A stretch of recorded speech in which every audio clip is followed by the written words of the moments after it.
it's probably one of the largest Longcase clocks I've ever seen. It's absolutely massive, isn't it? It is 9'2", I believe. 9'2", is it? I think so, yes. Is it? Well, I'm 6'2" and a bit, so yes, it's rather taller than me, that's all I can tell you. But the quality is fantastic. I mean, it's really making a statement, isn't it? Mm. Are you tall enough to wind it? Yes. Oh, on a stall. I love it.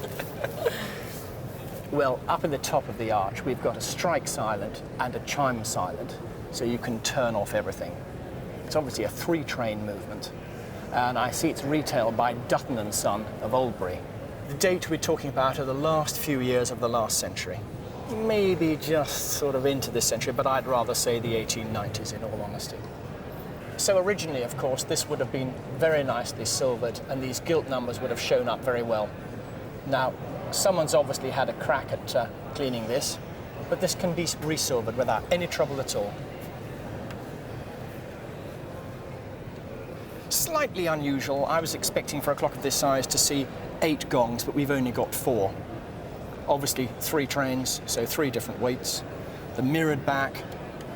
But just look at it. I mean, look at the carving in this oak case. So, what would it fetch at auction? Probably £5,000 or £6,000 as a bare minimum. And to the right customer who wanted a big clock for a very large, impressive house, I could well see somebody spending at least £10,000 to £12,000 in a shop for it. So, keep looking after it. I know, it's never going to go. It's in the family. It's too much to us. Well, this is an artist I've always liked, and I've known about him probably for about 10 years because a number of works have appeared at auction.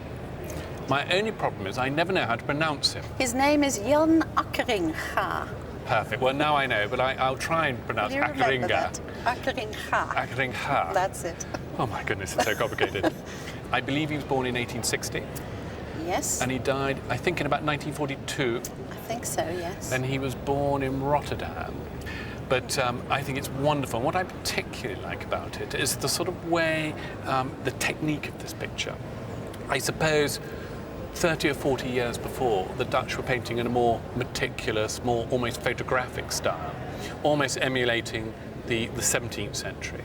And here, like the rest of Europe, they've become broader and perhaps more impressionistic, really. And the idea is really the play on light. And you can see that beautifully here with the sort of sun coming in through the trees and on the back of the boy and on the pig's backs. I think it's a beautiful picture. So tell me about it. Did you inherit it? Or yes, my great-grandfather was a collector of paintings and of antiques. Right. And it's come down through the generations, really. Gosh, well, wonderful. I mean, it's absolutely beautiful. Date-wise, what date do you think it is? Have you any... No, I don't have any idea. I think it's probably about 1920s. It was the Hague School. Yes. But you know the way the Dutch moved away from the rather dark, slightly sombre pictures of the Hague School. And here it really is a play on light and very closely connected to the Newlyn School in England and to a certain extent the Impressionist School in France. There must have been a huge influence from this. Now, the great question, of course, is what is it worth? Well, we sold a beautiful beach scene about 10 years ago, which made a lot of money. And I know your sister who's behind me thinks it's only worth 2 and 6. And your daughter, what do you think it's worth? You haven't got a clue. Well, that makes 2 of us. No, actually, I think I know.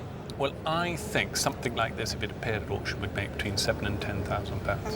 That sort of price, which is a lot of money. Wonderful.